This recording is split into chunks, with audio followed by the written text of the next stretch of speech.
قل من كان عدوا لجبريل فإنه نزله على قلبك بإذن الله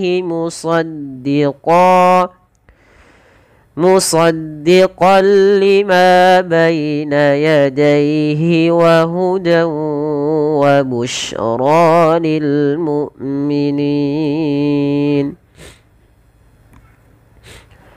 Baik, pada lafal bacaan qul man kana, pada lafal lam qul, sempurnakan pada lafal lam yaitu sifat bainiyahnya, yaitu di antara tidak terlalu mengalirkan suaranya dan tidak terlalu menahan.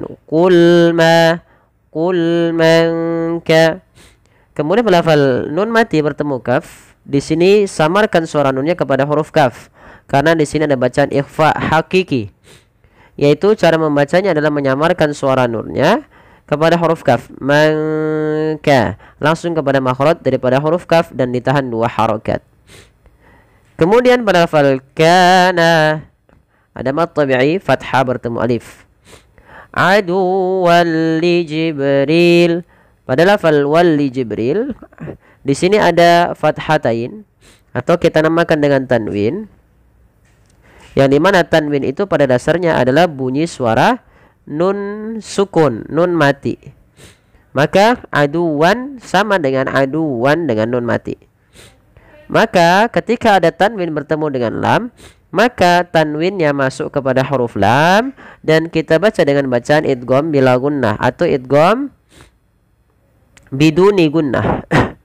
Idgham tanpa disertai dengan gunnah. Nah, di sini idgham bila gunnah itu tidak boleh ada penahanan, tidak boleh aduwwal li Jibril, tapi langsung saja aduwwal li Jibrilah. Dan idgham bila gunnah juga itu kita bisa katakan idgham kamil, idgham yang masuk secara keseluruhan, tidak menyisihkan daripada nunnya. Berbeda dengan idgham bila gunnah ketika bertemu waw dan atau bertemu dengan ya, masih ada dia idgham naqis namanya. Kemudian pada lafal li Jibrilah, pada lafal ba sukun ini dibaca dengan bacaan yang kita namakan dengan qalqalah. Apa itu qalqalah? Qalqalah adalah membaca suara huruf yang dipantulkan. Li Jibrila, Jibrila, bukan li Jibrila. Kalau kita putus maka dia menjadi yang tidak memantul, maka salah. Kesalahan yang terjadi dalam membaca bacaan qalqalah yaitu teman-teman tidak memantulkan huruf qalqalah itu. Contoh li Jibrila atau menambahkan huruf hamzah li Jibrila, itu juga salah. Hati-hati dalam membaca qalqalah. Kemudian pada lafal rila ini ada mad tabi'i kasrah bertemu ya sukun. Kemudian fa innahu ada bacaan gunnah pada lafal nun yang berharakat tasydid. Maka apabila ada nun berharakat tasydid kita baca dengan bacaan gunnah. Cara membacanya yaitu menahan suara nunnya. Fa innahu baru dilepas. Kemudian pada lafal hu dan nazzalahu, kedua-duanya kita baca dengan bacaan mad silah qasirah, yaitu dengan memanjangkan huruf h-nya ditandai dengan waw kecil yang ada setelah pada huruf h ini menandakan panjang untuk mad silahnya. Mad silah itu adalah terjadi ketika adanya ha dhamir bertemu dengan huruf mad. Nah, di sini ada huruf mad, yaitu berupa waw kecil. Panjangnya berapa harakat untuk mad silah? Di sini mad silahnya kita namakan mad silah qasirah yang pendek, yaitu cukup 2 harakat. Nazzalahu ala qalbik. Ala mad tabi'i fathah bertemu alif pada lafal alanya. Kemudian biiznillahi musaddiqan lima baina yadayhi. Pada lafal biiznillah jangan dibaca dengan memantulkan huruf zal. Kesalahan yang sering terjadi di dalam membaca huruf zal adalah memantulkan huruf zal tersebut. Ini yang salah. Contoh biiznillah, biiznillah itu memantul zalnya. Nah, harus yang tidak boleh ya dipantulkan. Bagaimana cara membacanya? Biiznillah, biiznillah. Nah, seperti itu. biiznillahi musaddiqa. Dan lafal Allah di sini dibaca dengan lam tarqiq. Bukan dibaca dengan nillah, tapi nillah. Kenapa? Karena Allahnya didahului dengan huruf kasrah. Kemudian berlafal musaddiqan lima. Musaddiqan lima. Qal lima ada tanwin lagi atau fathatain bertemu dengan lam sebagaimana adu wal li Jibril. Maka cara membacanya sama, yaitu dengan bacaan idgham bila gunnah. Dengan memasukkan tanwinnya kepada huruf lam.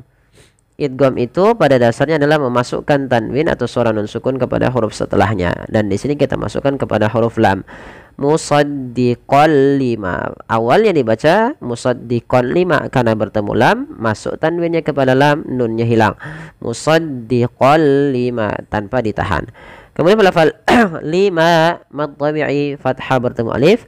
Baina yadayhi. Lafal baina dan daihi ini kedua-duanya dibaca dengan bacaan lin. Yaitu dengan melembutkan bunyi suara ya yang dilembutkan. Baina yadaihi. Kemudian pada lafal wa hudan wa busyra. Pada lafal wa hudan wa, di sini masukkanlah bunyi tanwin pada lafal dan, awalnya dan.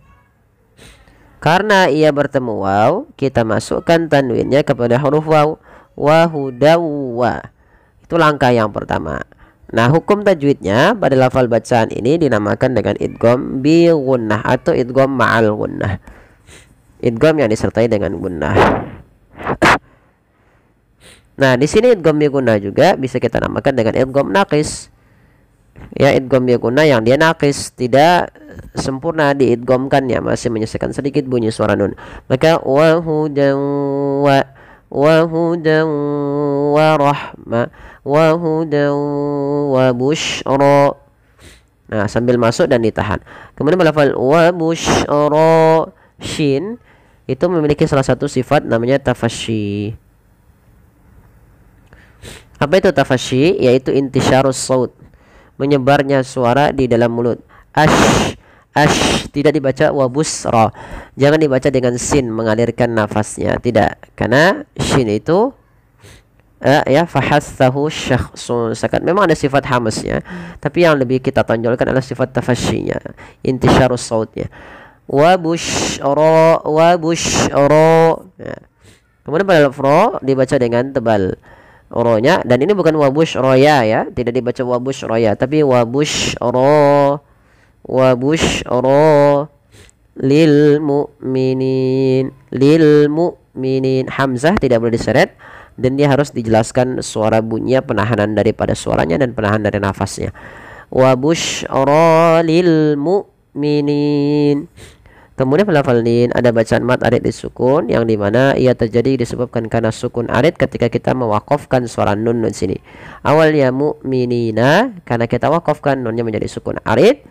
Sebelumnya ada huruf mad, maka dibaca dengan mad arid disukun, boleh 2 harokat, boleh 4 harokat, boleh pula 6 harokat. Tapi kita mengambil yang tengah-tengah, yaitu yang 4 harokat, tidak terlalu panjang dan tidak terlalu pendek. Baik, kita coba ulang sekali lagi. Qul man kana aduwwan li Jibril fa innahu nazzalahu ala qalbik